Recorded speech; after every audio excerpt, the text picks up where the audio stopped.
नमस्कार दोस्तों। तो आज का हमारा टॉपिक रहेगा सिंधु घाटी की सभ्यता।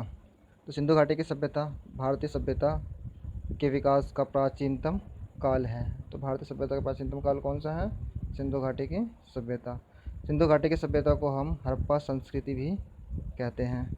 सर जॉन मार्शल के निर्देश पर राय बहादुर दयाराम साहनी ने 1921 में हड़प्पा की खुदाई करवाई थी।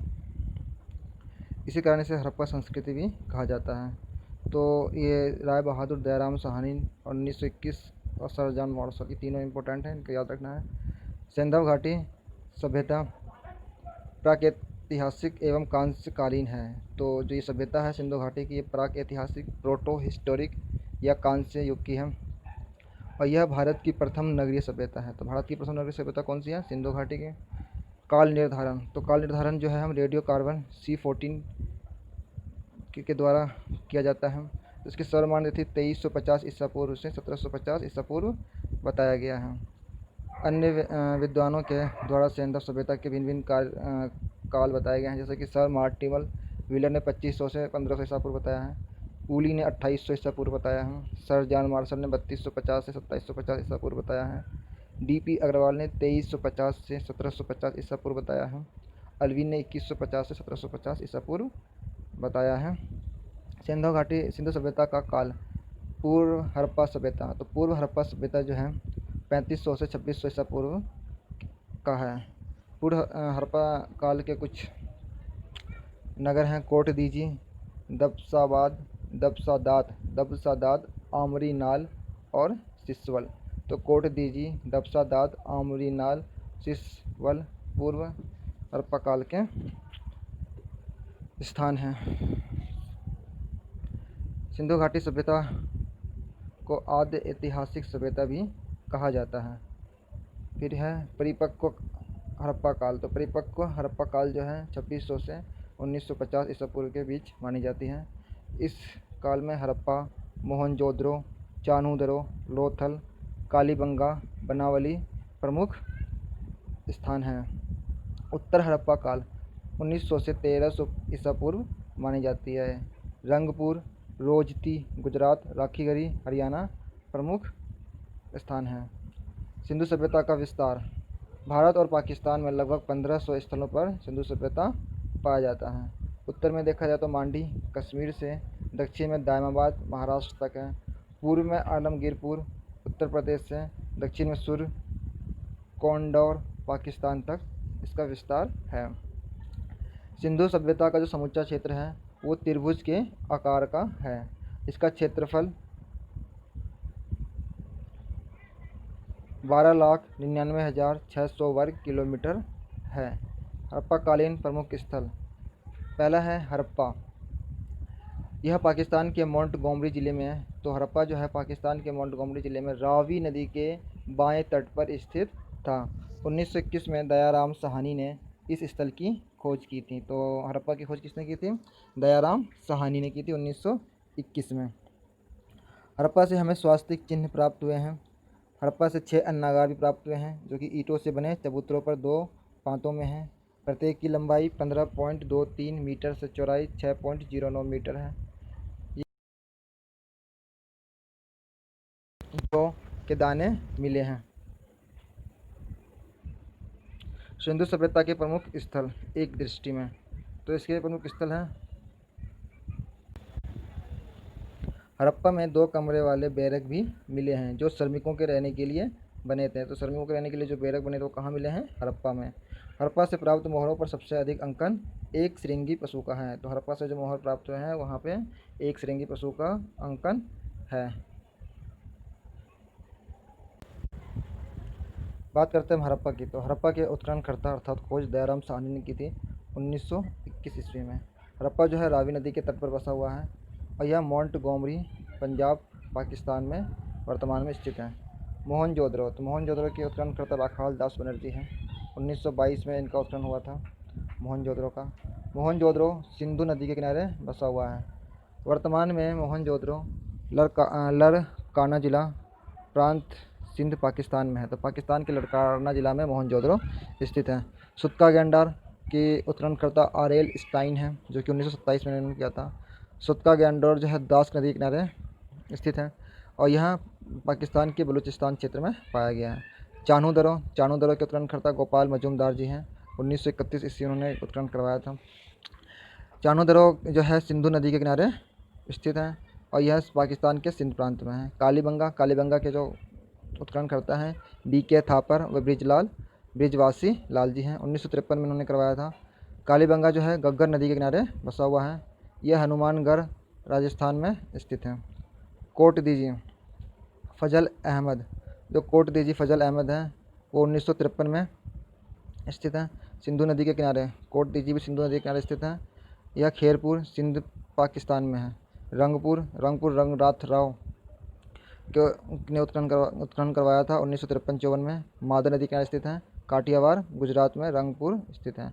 रोपर यगदत्त शर्मा ने करवाया था उत्खनन करता 1953-56 ईस्वी में। यह सतलज नदी के किनारे स्थित है। रोपर पंजाब के रोपर में स्थित है वर्तमान में। अब आता है लोथल रंगनाथ राव ने उत्खनन करता है इनके 1957-58 में करवाया था उत्खनन। भोगवा नदी के किनारे अहमदाबाद गुजरात में। आलमगीरपुर यगदत्त शर्मा 1958 में इन्होंने करवाया था उत्खनन करता। हिंडन नदी के किनारे स्थित है मेरठ उत्तर प्रदेश में। बनवाली RS बिस्ट 1974 में 1974 में रंगोई नदी के किनारे स्थित है। हिसार हरियाणा में पाया गया स्थित है। धौलावर RS बिस्ट ने करवाया था तो 1985-90 में, जो कि कच्छ गुजरात में स्थित है। तो कुछ हम एनालाइज करते हैं, जैसे कि RS बिस्ट ने बनवाली और धौलावीरा दोनों का ही उत्खनन करवाया था। उसी प्रकार यगदत्त शर्मा ने रोपर और आलमगीरपुर का उत्खनन करवाया था। सिंधु नदी के किनारे कौन कौन से स्थल हैं? अगर हम देखें, सिंधु नदी के किनारे मोहनजोदड़ो स्थित है, चानू दर्रो स्थित है सिंधु नदी के किनारे, और कोट दीजी सिंधु नदी के किनारे ही स्थित है। पाकिस्तान में कौन कौन से प्रांत हैं अगर ये देखा जाए तो पाकिस्तान में जो प्रांत हैं वो निम्न प्रकार हैं। हड़प्पा मोहनजोदड़ो पाकिस्तान में स्थित है। सुत्का गैंडर पाकिस्तान में स्थित है। चानू दर्रो ये भी पाकिस्तान में स्थित हैं। तो ऊपर के जो चार हैं हड़प्पा मोहनजोदड़ो सुत्का गैंडर और चानू दर्रो पाकिस्तान में स्थित हैं। कालीबंगा हनुमानगढ़ राजस्थान में है। कोट दीजी भी पाकिस्तान में है। कोट दीजी पाकिस्तान में है। रंगपुर ये गुजरात में है, काठियावाड़ जिला। रोपर ये पंजाब में हो गया, रोपर जिला।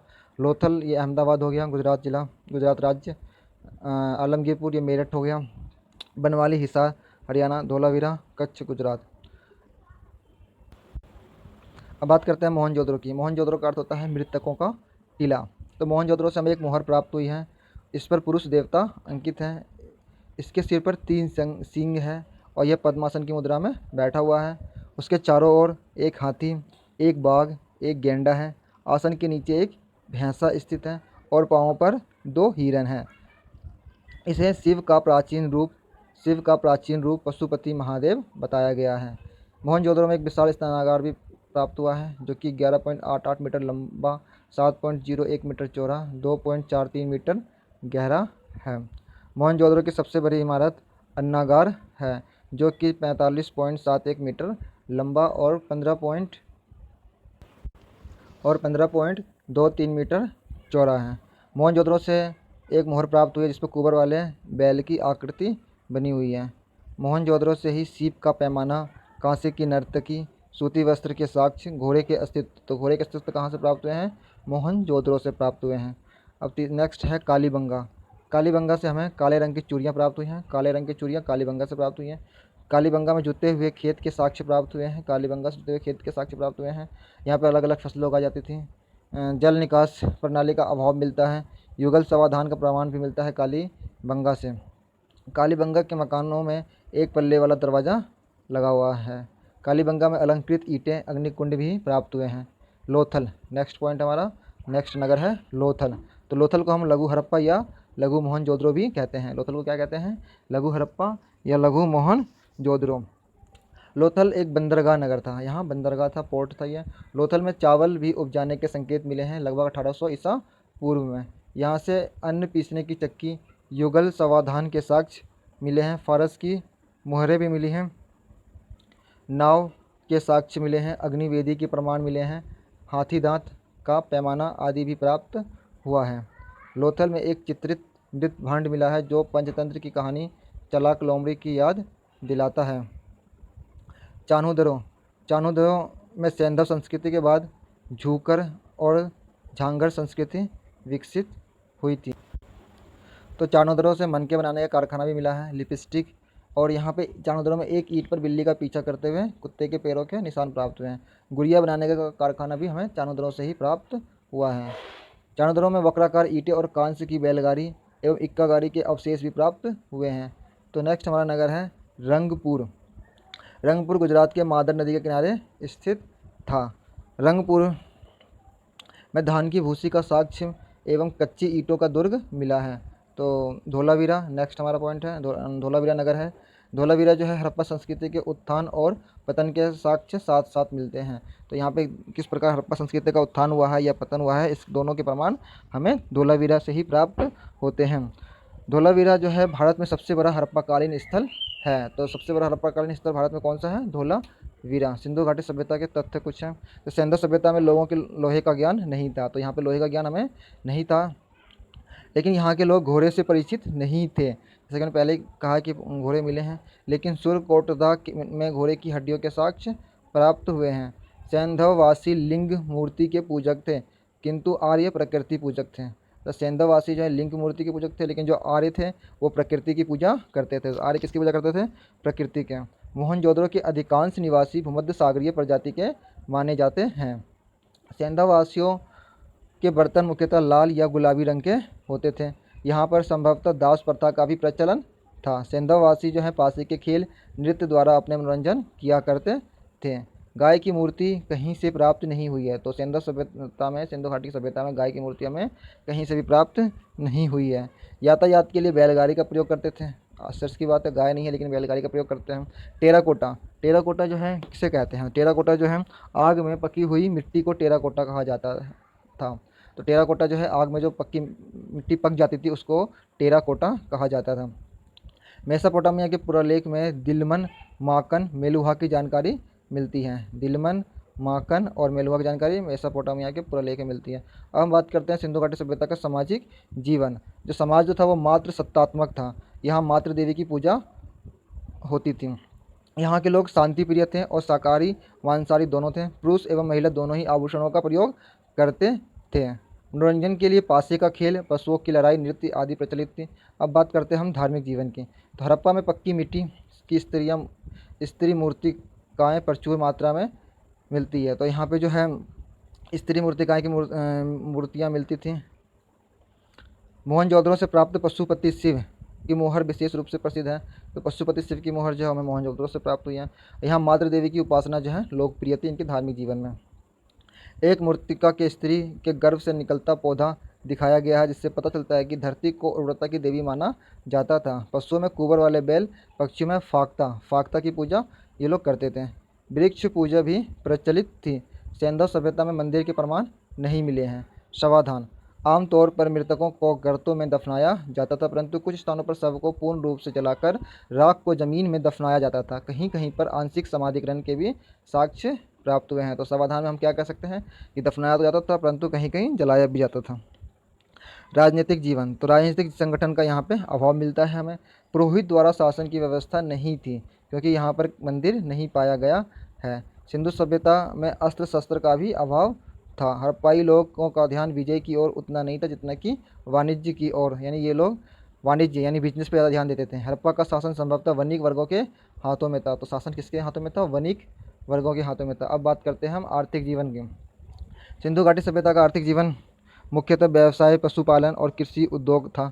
कृषि में बात करते हैं सिंधुवासी हल से अनभिज्ञ थे, यानी उन्हें हल की जानकारी नहीं थी। वे लकड़ी के कुदाल के द्वारा खेती करते थे। कालीबंगा में जुते हुए खेत के साक्ष्य भी प्राप्त मिले हैं। कालीबंगा में क्या मिले हैं? जुते हुए खेत के साक्ष्य मिले हैं। सिंधुवासी जो है 9 फसलों का उत्पादन करते थे, जिसमें गेहूँ और जौ मुख्य खाद्यान्न था। गेहूँ और जौ उनका मुख्य खाद्यान्न था। बनवाली में बढ़िया किस्म के जौ का साक्ष्य मिला है। सबसे पहले कपास पैदा करने का श्रेय भी सिंधु सभ्यता के लोगों को जाता है। तो सिंधु सभ्यता के लोगों ने सबसे पहले कपास की पैदावार की थी। नदी तालाबों द्वारा सिंचाई भी होती थी। नहरों के साक्ष्य प्राप्त नहीं हुए। तो पॉइंट करने वाली बात क्या है? नहर हमें सिंधु घाटी सभ्यता में नहीं मिले हैं। अब बात करते हैं हम व्यापार की। वस्त्र उद्योग सिंधुवासी सभ्यता का प्रमुख उद्योग था। इसका प्रमुख केंद्र मोहनजोदड़ो था। तो वस्त्र उद्योग का प्रमुख केंद्र कौन सा था? मोहनजोदड़ो। सिंधुवासी सूती और ऊनी वस्त्रों का प्रयोग करते थे। चानूदरों व लोथल की से गुड़िया व मनका बनाने का साक्ष्य मिला है। व्यापार वस्तु विनिमय प्रणाली पर आधारित थी। इनकी समृद्धि व्यापार पर थी। सिंधु वासियों का विदेशी व्यापार इराक, ईरान, बहरीन, मिस्र से होता था। इतिहासकार दिलमन की पहचान बहरीन से, माकन की पहचान मकरान तट से, मेलुहा की पहचान सिंधु क्षेत्र से करते हैं। सिंधु सभ्यता से आयात की जाने वाली धातुएं, तो हम जैसे देखते हैं लाजवर्ड मणि। तो लाजवर्ड मणि जो है बदख्शा से आयात होता था, जो कि अफगानिस्तान में था। सोना कोलार कर्नाटक से आयात होता था। टीन अफगानिस्तान से आयात होता था। स्टेटाइट ईरान से आयात होता था। गोमेद गोमेद जो है सौराष्ट्र गुजरात से आयात होता था। तांबा खेतरी राजस्थान से आयात होता था। फिरोजा फारस से। संगमरमर राजस्थान से आयात होता था। इद्र गोपनी भरूच गुजरात से आयात होता था। मोहरे तथा बाट। सिंधु सभ्यता में मुद्रा का अधिकांश निर्वाह सेल खरी से होता था। तो सेल खरी से हम क्या बनाते थे? मुद्रा। तो स्टेटाइट से बनाते थे मुद्रा। विनिमय बाटों के द्वारा नियंत्रित होता था। तो बाटों के द्वारा विनिमय नियंत्रित होता था, जिसे चर्ट नामक पत्थर के द्वारा बनाते थे। ये बाट तौल में 16 या उसके आवर्तकों में होते थे। तो सिंधु सभ्यता के जो बाट थे वो 16 या उसके आवर्तकों में होते थे। 16, 64, 160, 320, 46 इस तरीके से। ऊपरी मानदंड में दशमलव प्रणाली का प्रयोग होता था। अब तक लगभग 200 मोहरें या सील प्राप्त हो चुकी हैं। हड़प्पाई लिपि। तो हड़प्पाई लिपि जो है चित्रलेखात्मक है। यह लिपि गोमुद्रिका पद्धति में बुस्ट्रोफेडोन स्टाइल या चित्रात्मक या भाव चित्रात्मक आइडियोग्राफिक है। अब तक इस लिपि में कुल मिलाकर 375 से 400 तक चित्राक्षर पिक्टोग्राफ प्राप्त हुए हैं। अब तक यह लिपि पढ़ी नहीं जा सकी है। सिंधु सभ्यता का अंत। हर विद्वानों का अलग अलग मत है कि सिंधु सभ्यता का अंत किस प्रकार हुआ। जैसे कि डेल्स कहते हैं कि भूकंप के कारण सिंधु सभ्यता का अंत हुआ। कैनेडी कहते हैं प्राकृतिक आपदा के कारण। व्हीलर और गार्डन कहते हैं आर्यों के आक्रमण के कारण। गार्डन चाइल्ड कहते हैं विदेशी आक्रमण के कारण। स्टाइन व घोष कहते हैं जलवायु परिवर्तन के कारण। लैम्ब्रिक कहते हैं अस्थिर नदी तंत्र के कारण। मेके राव व मार्शल ये कहते हैं बाढ़ के कारण सिंधु सभ्यता का अंत हुआ। सिंधु सभ्यता के विशिष्ट तथ्य। ज़्यादातर हड़प्पाई सीलें चौकोर हैं। बनवाली यानी हरियाणा में मिट्टी के बने हल का प्रतिरूप प्राप्त हुआ है। तो मिट्टी के बने हल का प्रतिरूप हमें बनवाली हरियाणा से प्राप्त हुआ है। रंगपुर में बाजरे की खेती का प्रमाण प्राप्त हुआ है। सिंधु सभ्यता की सबसे महत्वपूर्ण विशेषता उसकी नगर योजना थी, जो ग्रिड पद्धति पर आधारित थी। आलमगीरपुर में एक भी मोहर नहीं मिली है। सरस्वती जहाँ बहती थी अब वह लुप्त हो गया है। वह क्षेत्र विंसन कहलाता है, अर्थात जहाँ सरस्वती नदी लुप्त हुई है उसे हम विंसन कहते हैं। हड़प्पाकालीन नगरों को आयताकार खंडों में बांटा गया था। तो हड़प्पाकालीन जो है वो आयताकार खंडों में बटा हुआ था। सुत्का गैंडोर और सुरकोतदा ये समुद्र तटीय नगर थे। तो समुद्र तटीय नगर कौन कौन से थे? सुत्का गैंडोर और सुरकोतदा। सिंधुवासियों के निवास स्थल के अंतर्गत दुर्ग पश्चिम दिशा में व बस्ती पूर्व दिशा में होते थे। तो इनका जो दुर्ग था वो पश्चिम दिशा में और बस्ती पूर्व दिशा में होते थे। घरों के दरवाजे एवं खिड़कियां मुख्य सड़क की ओर न खुलकर पीछे की ओर खुलते थे। केवल लोथल में दरवाजे मुख्य सड़क की ओर खुलते थे। अलेक्जेंडर कनिंघम को भारतीय पुरातात्विक का जनक कहा जाता है। तो इसी के साथ आज का हमारा लेक्चर यहीं समाप्त होता है। धन्यवाद।